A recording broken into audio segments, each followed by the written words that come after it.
विजु पट्टनायक संस्कृति भवन ठारे संस्कृति धर्मी पत्रिका अभिनय जगत तरफ देशात्मबोधक सांस्कृतिक कार्यक्रम वंदे मातरम आयोजित हो जाइए। ब्रह्मपुर महानगर निगम अध्यक्ष श्रीमती संघमित्रा दलई कार्यक्रम उद्घाटन करथिबा बेले ब्रह्मपुर आरक्षी अधीक्षक डॉक्टर सरवणा विवेक एम मुख्य अतिथि भाव जोगदे शहीद मानक मन पकाई स्वाधीनता दिवसर गौरव मुहूर्त उपर आलोचना करथिले।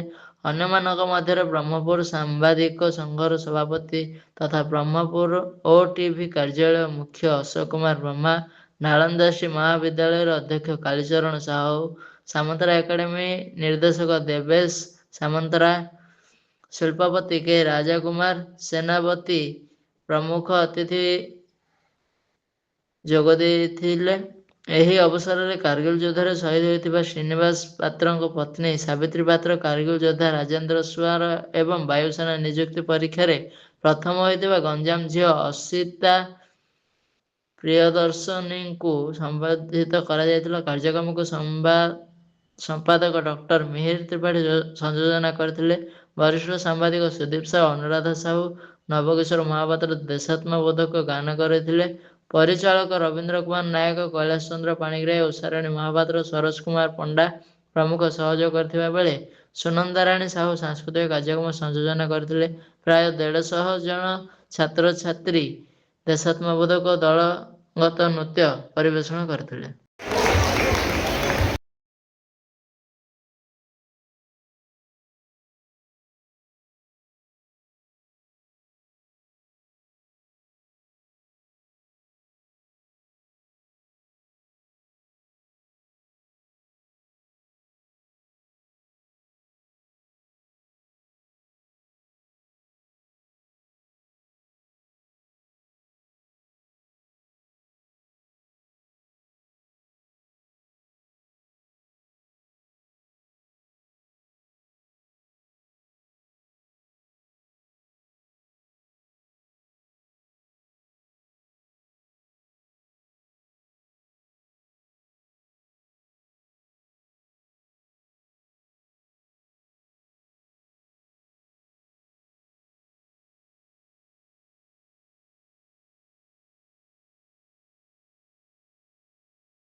निर्भय 1999 मसीह आरंभ होता है कार्यक्रम।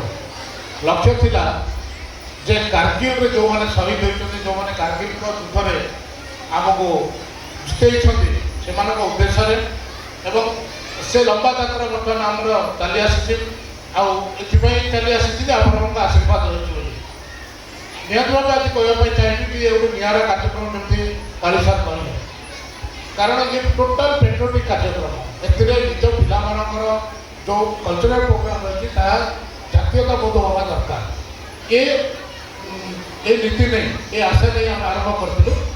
आज मंच धन्य हो जाए भाई को बहुत धन्यवाद देवी जे मंच विभिन्न वर्गर लोक अच्छा ब्रह्मपुर प्रथम नागरिक मेयर मैडम अच्छा ब्रह्मपुर सहर ब्रह्मपुर को भल पाता ब्रह्मपुरवासी को भल पाता आम समस्त प्रिय ब्रह्मपुर एसपी डॉक्टर सरवणा विवेक एम सर अच्छा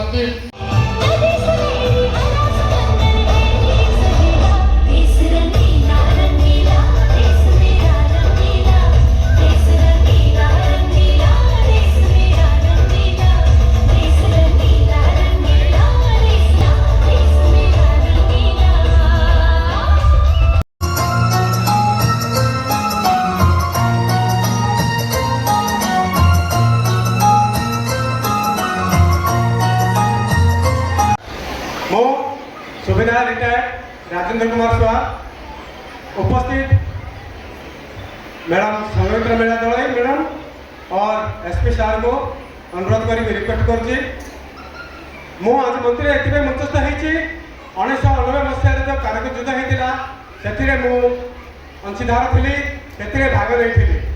ସେହି ଯୁଦ୍ଧରେ 3 ମେ ଠାରୁ ଆରମ୍ଭ ହୋଇ 26 ଜୁଲାଇ ପର୍ଯ୍ୟନ୍ତ ଅନ୍ତତଃ 84 ଦିନର ଲଢ଼ାଇ ଚାଲିଥିଲା। ସେହି ଯୁଦ୍ଧରେ ମୁଁ ଅନ୍ତର୍ଗତ ଥିଲି। ସେ ଯୁଦ୍ଧରେ ଭଗବାନଙ୍କ ଆପଣଙ୍କ ଆଶୀର୍ବାଦରୁ ମୁଁ ଆଜି ଆପଣଙ୍କ ସାମ୍ନାରେ ଠିଆ ହେଇଛି। ସେହି ଯୁଦ୍ଧର ଯେଉଁ କରୁଣ ଦୃଶ୍ୟ ଆପଣଙ୍କ ଆଗରେ କହିଲେ ମୋର ଆଖିରୁ ଆଜି ବି ଲୁହ ଝରି ପଡ଼ୁଛି।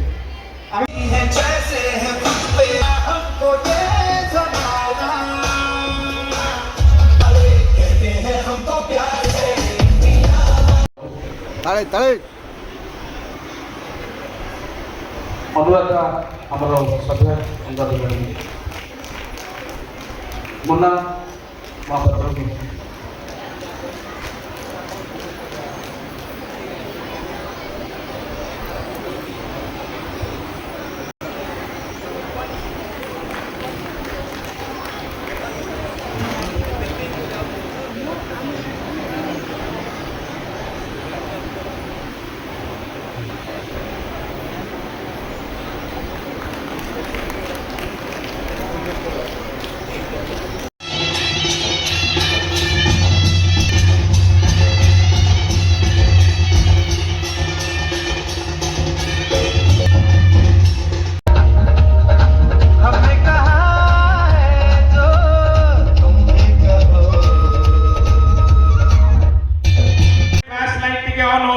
समस्तंकर मोबाइल फ्लैश लाइट ऑन हो आमे एई मंचरू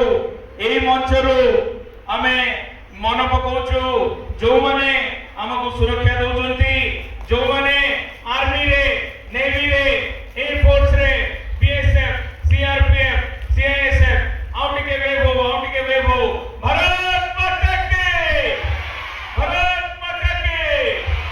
वंदे बहुत धन्यवाद से पानी कभी मैं पैकेट में बेचे तुमको चीज पुरानी फिर भी दिन है रुक के चलती है अपनी गाड़ी। ଅଶୀତମ ସ୍ୱାଧୀନତା ଦିବସର ସମସ୍ତଙ୍କୁ ହାର୍ଦ୍ଦିକ ଅଭିନନ୍ଦନ। ମଞ୍ଚାସୀନ ମେୟରଗଡ଼ ସଂଘ एसपी साहब देवस भाई ब्रह्मा बाबू उषा मेहर बाबू समस्त को तरफ हार्दिक अभिनंदन। आज हूँ गोटे पवित्र और सबुठ गर्वर विषय है कि हम रिसेंटली गोटे रैली होता एयरफोर्स रैली होता आईटा झील मैंने फर्स्ट टाइम ब्रह्मपुर गोटे झील सी एयरफोर्स जॉइन कले सो से जो फर्स्ट रैंक आसला सेटा अन्य झील मान को बहुत अफसोस नहीं जो तेरे लिए सदा महफूज रहे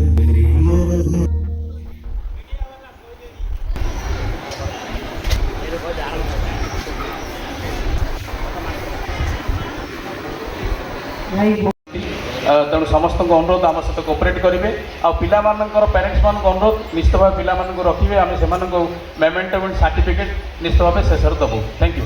एयरफोर्स जॉइन कले सो सी the first and first rank